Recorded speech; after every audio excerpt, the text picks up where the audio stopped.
யாரெல்லாம் புரட்சி தலைவர் மற்றும் புரட்சி தலைவி அம்மா ஆகியோரின் வழியில் வந்தவர்கள் என்பதை அனைவராலும் எளிதில் கண்டறிய முடியும். திமுகவை யார் உறுதியோடு எதிர்க்கிறார்களோ, கழக தொண்டர்களை யார் அரவணைத்து செல்கிறார்களோ, புரட்சி தலைவரின் கொள்கைகளை யார் காப்பாற்றுகிறார்களோ, புரட்சி தலைவரின் எண்ணங்களை யார் ஈடேற்றுகிறார்களோ, கழகத்திற்கு யார் வெற்றியை தேடி தருகிறார்களோ அவர்கள்தான் நம் இருவரும் தலைவர்கள் வழியில் வந்தவர்கள். இதற்காகத்தான் நாம் புதிய கட்சியை தொடங்கி இருக்கிறோம். நாம் அவர்களின் வழியில் சரியாக பயணித்துக் கொண்டிருக்கிறோம். இந்நேரத்தில் ஒரு குட்டி கதையை என் நினைவுக்கு வருகிறது. அதை இந்த இடத்தில் சொன்னால் நல்லா இருக்கும். அதாவது இது எதுக்காக சொல்றோம்னா, கரை சேர நினைத்த மனிதர்களின் கதை இது. ஒரு ஊர்ல ஆற்ற வெள்ளம் கரண்டு வந்து ஓடுது. இக்கரையில 2 பேர் இருக்கிறாங்க. கரைக்கு அடுத்த கரைக்கு செல்வதற்கு ஓடமும் இல்லை, ஒன்றும் இல்லை. எப்படி அக்கறைக்கு போவது? இந்த நேரத்தில் ஒரு காளை மாடு அங்கே வந்தது. அதுவும் அக்கறைக்கு போக வேண்டும். ஆனாலும் அதற்கு ஓடம் ஏதும் தேவைப்படவில்லை. அப்படியே ஆற்றில் பாய்ந்தது, நீந்த ஆரம்பித்தது. அப்போது இதை பார்த்த ஒருத்தர் குபேர் என்று ஆற்றில் குதித்தார். அந்த காளை மாட்டின் வாளை கெட்டியாக பிடித்துக் கொண்டார். காளை மாடு சுலபமாக அவரை இழுத்து சென்று அக்கறையில் சேர்த்து. அடுத்தவர் பார்த்தார், நமக்கு ஒரு வாள் கிடைக்காதா என்று எதிர்பார்த்தார். இந்த நேரம் ஒரு நாய் வந்து ஆற்றில் விழுந்தது. இதுதான் நேரம் என்று இவரும் ஆற்றில் விழுந்து அந்த நாயின் வாழையை பிடித்துக் கொண்டு சென்றார். இந்த மனிதரையும் எடுத்துக்கொண்டு நாயால் ஆற்றில் நீந்த முடியவில்லை, திணறியது. ஒரு கட்டத்தில் நாய் வந்து கத்திக்கொண்டு சென்றது. விளைந்து இருவருமே ஆற்றில் போகும் திசையிலேயே மிதந்து போய் கொண்டிருந்தார்கள். அவர்கள் போக வேண்டிய திசை வேறு, போய்கொண்டிருந்த திசை வேறு. கரை சேர நினைக்கிற மனிதர்களின் கதை இது. சிலர் கரையிலேயே நின்று விடுகிறார்கள், சிலர் காளையின் வாளை பிடித்து கொண்டு செல்கிறார்கள், சிலர் நாயின் வாளை பற்றி கொள்கிறார்கள். இதில் மூன்றாவதாக ஒரு ரகம் இருக்கிறது. அவர்கள் எப்பொழுதும் தவறாகவே முடிவெடுக்கிறார்கள்.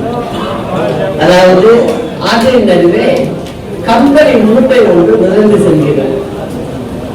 உள்ளே ஏதாவது பொருள் இருக்கும் என்கிற ஆசையில் ஒருத்தன் நீந்தி சென்று அதை பற்றுகிறார். நீண்ட நேரம் ஆகியும் கரை திரும்பவில்லை. நடு ஆற்றில் போராடி கொண்டிருக்கிறார். கரையில் நின்று கொண்டிருக்கிற நண்பர்கள் கத்துகிறார்கள், நண்பா, கம்பளி மூட்டையை இழுத்துக் கொண்டு உன்னால் வர முடியவில்லை என்றால் பரவாயில்லை, அதை விட்டுவிடு. ஆற்றின் நடுவே இருந்து அவன் சத்தம் போடுகிறான், நான் இதை எப்பவோ விட்டுட்டேன், இப்ப இதுதான் என்னை விடமாட்டேன். ஏன்னா இது கம்பளி மூட்டை இல்ல, கரடி குட்டி என்று கத்துகிறான். எனவே தவறாக பற்றுகிறவர்கள் தடுமாறி போகிறார்கள், சரியாக பற்றுகிறவர்கள் கரையேறி விடுகிறார்கள். உங்களுக்கெல்லாம் ஒன்றை மட்டும் இந்த நேரத்தில் சொல்லிக் கொள்ள ஆசைப்படுகிறேன். நல்ல வேளையாக நீங்கள் நாய்வாலையும் பிடிக்கல, கரடி குட்டியையும் பிடிக்கல. நீங்கள் தான் இந்த காளையின் வாளை பிடித்துக் கொண்டு கண்டிப்பாக கரை சேர்ந்து விடுவீர்கள். இதுதான் உறுதி. புரட்சித் தலைவர் மற்றும் புரட்சித் தலைவி அம்மா ஆகியோரின் வழியில் யாருக்கும் அஞ்சாமல் நேர்மையோடு நடைபோட்டு எத்தகைய சோதனைகள் வந்தாலும் அவற்றையெல்லாம் எதிர்கொண்டு நம் கழக தொண்டர்களின் ஆதரவோடு தமிழக மக்களின் நலன் காப்போம் என்று இந்த பொன்னான நேரத்தில் உறுதியளிக்கிறேன்.